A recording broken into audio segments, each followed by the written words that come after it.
اللہ نے ہلاکت کی دھمکی قرآن میں ان کو دی ہے جو اللہ کے راستے میں پھرنے پر مال خرچ نہ کریں، شادی پر، بیاہ پر، کوٹھیاں بنانے پر، کپڑوں پر، مختلف قسم کی خواہشات پر مال خرچ کرنے کا مزاج ہے، لیکن اللہ کے راستے میں پھرنے پر مال خرچ کرنے کا مزاج نہیں ہے۔ اللہ نے قرآن میں ہلاکت کی جو دھمکی دی ہے وہ اللہ کے راستے میں پھرنے پر، مال خرچ کرنے میں کمی کرنے پر ہلاکت کی دھمکی دی ہے۔ فرمایا قرآن نے وَأَنفِقُوا فِي سَبِيلِ اللَّهِ، اللہ کے راستے میں پھرنے پر مال خرچ کرو۔ سمجھ میں آ رہی بات؟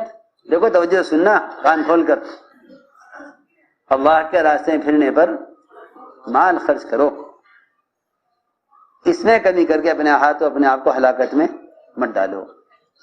معلوم ہوتا ہے کہ ہلاکت اس میں ہے کہ آدمی پھرنے پر مال خرچ نہ کرے، تبلیغ میں پھرنے پر مال خرچ نہ کرے، یہ ہلاکت ہے۔ ارے بد توجہ سے سننا بات، اس طرف تو ابھی توجہ کسی نے کی ہی نہیں ہے،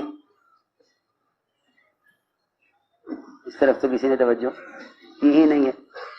وہ تو بیچارے فی سبیل اللہ فی سبیل اللہ خرچ کرنے والے بھی جانتے ہیں فی سبیل اللہ کہ بیگم پر تو مال خرچ کرو، اور وہ جتنے سارے فقیر ہیں یہ بھی فی سبیل اللہ فی سبیل اللہ فی سبیل اللہ۔ میری بات توجہ سننی پڑے گی۔ مسلمان کی ضرورت پر مال خرچ کرنے سے دین قائم نہیں ہوگا،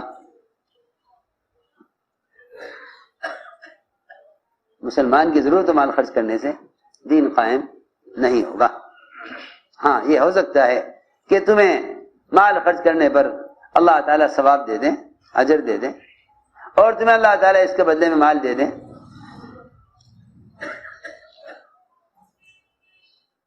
یہ بات بھی ہے کہ اگر تم زکوٰۃ دیتے ہو، اگر تم زکوٰۃ دیتے ہو لیکن اس کے علاوہ نفلی صدقات نہیں کرتے، بیواؤں پر، یتیموں پر، پریشان حالوں پر مال خرچ نہیں کرتے، لیکن زکوٰۃ دیتے ہو، تو بھی یہ نہیں کہا جائے گا کہ اگر آپ نے زکوٰۃ کے علاوہ صدقات نہ دیے اور نفلی صدقات نہ کیے تو تم ہلاک ہو جاؤ گے، یہ بھی نہیں ہے، کیونکہ ہلاکت کی دھمکی تو زکوٰۃ نہ دینے پر ہے۔ میری بات بہت توجہ چاہتی ہے، بہت توجہ چاہتی ہے۔ لیکن زکوٰۃ ادا کرنے کے باوجود اگر اللہ کے راستے میں پھرنے پر مال خرچ نہیں کرو گے تو اللہ فرما رہے ہیں کہ تم اپنے ہاتھوں اپنے آپ کو ہلاکت میں ڈال لو گے۔ کیوں؟ وجہ یہ ہے کہ جب اللہ کے راستے کی نقل و حرکت اور دعوت اللہ کو چھوڑ دو گے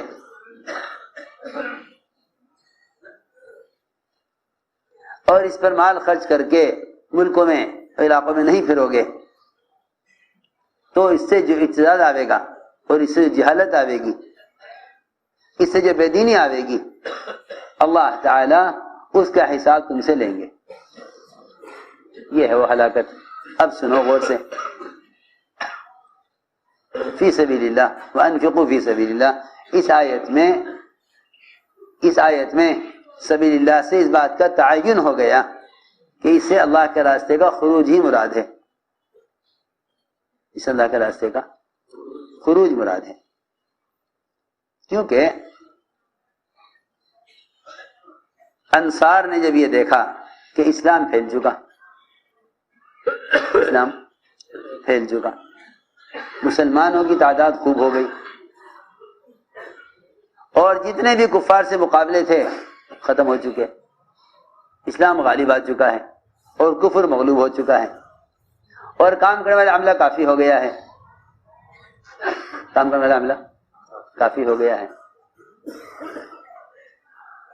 اور ابھی فی الحال اب کوئی کفار سے مقابلہ بھی کہیں نہیں ہے کہ بھئی اس کے لیے نکلنا ضروری ہو، اس کے لیے نکلنا ضروری ہو۔ جیسے لوگ سمجھتے ہیں کہ صحابہ تو قتال کے لیے نکلتے تھے، اب تبلیغ والوں نے ساری قتال کے فضائل تبلیغ میں استعمال کرنے شروع کر دیے، یہ بھی لوگوں کا خیال ہے۔ جی ہاں، حالانکہ نفر کا اصل مقصد تو امت کو جہنم سے بچانا تھا، نہ کہ قتل کر کے جہنم میں پہنچانا۔ اور لوگ یہ سمجھتے ہیں کہ بس جہاد رہ کے سارا یہ رہ گیا کہ قتال، جہاد قتال، اور اب قتال ہے نہیں، لہذا فضائل بھی نہیں اس کے۔ حالانکہ نفر کے فضائل ہیں، قتال ایک عارض ہے، قتال ایک عارض ہے، کبھی پیش آیا، کبھی کبھی پیش آیا، اکثر پیش بھی نہیں آیا، اکثر غزوات میں سرایا میں قتال پیش ہی نہیں آیا۔ تو میں عرض کر رہا تھا کہ انہیں خیال ہوا کہ اب کوئی آگے کوئی کفار سے مقابلہ بھی نہیں ہے۔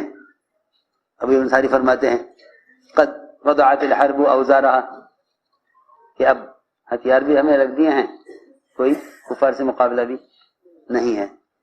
خیال یہ ہوا کہ بھئی بہت ہم نے محنت کی، اللہ کے رسول صلی اللہ علیہ وسلم کے پر جتنے دن کے تقاضے آئے ہم نے ان تقاضوں کا ہمیشہ پورا کیا، کوئی موقع ہم نے چھوڑا نہیں جہاں ہم نکلے نہ ہوں، کوئی موقع ہم نے چھوڑا نہیں جہاں ہم نکلے نہ ہوں۔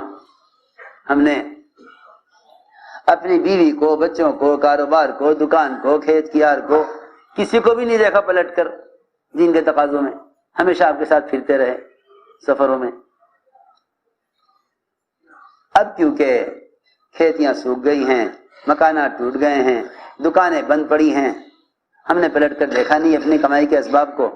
اب ایسا ارادہ ہے کہ کچھ دن مدینے میں رہیں گے، مقامی کام کے ساتھ کچھ اپنے کاروبار دیکھ لیں، کچھ اپنی زمینوں کو درست کر لیں، مکانات ٹوٹ گئے ہیں، وہ سیدھا ہو گئے ہیں، ذرا ان کی مرمت کر لیں، کچھ دن کے بعد پھر جہاں چاہے بھیج دیں ہمیں، ہم کچھ دن مدینے میں رہنا چاہتے ہیں۔ اب تک کی کوشش اور محنت ہم نے کی، اسے الحمدللہ اسلام پھیل گیا ہے، اب تھوڑا سا سانس لے لیں، تھوڑا سا مدینے میں رہ لیں۔ بس ادھر تو انصار یہ مشورہ کر رہے تھے اور انہی کا مشورے کے دوران ادھر قرآن نازل ہو رہا تھا،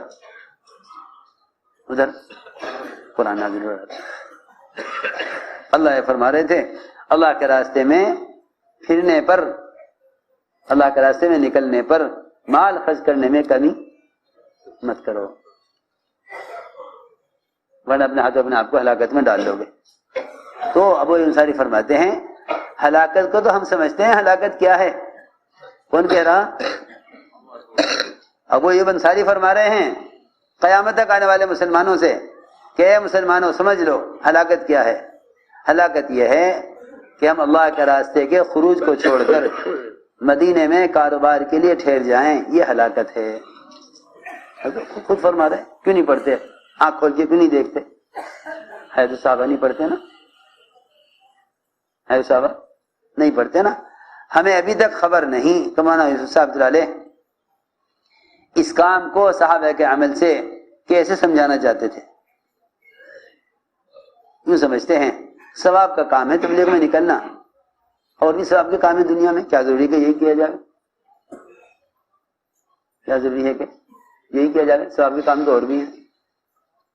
حالانکہ امت کے ارتداد کو کوئی روک نہیں سکتا سوائے نقل و حرکت کے، جب تک جا کر انہیں جہنم کے گڑھے سے بچا کر پیچھے نہیں ہٹاؤ گے اس وقت تک مسلمان ارتداد سے بچ نہیں سکتا۔